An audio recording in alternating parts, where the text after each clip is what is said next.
मी अहम लिसिंगनी कुलुमदोय अमुक हंगना येंबा हाइना मिथोनजबा मसी तौजरिबसी मसी अखोइना हौजिक फावबदा कुकीजो केरवसिंगना मणिपुरदा लाम तारबिबसे मसी मसिनबगी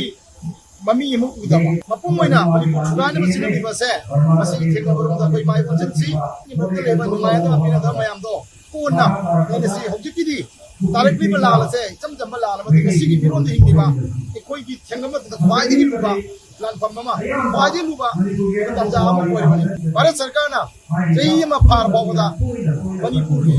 इशू से मणिपुर की वायलेंस कोइ बतो को बतो वा मा हाइदे लेबसे मसिना भारत सरकार से माली मिलेबा के यामदा यामना जुवा इकाई इकाई मने हाबिस मसु कोइ हाजिनी अदुना करिबा कोमेलो याना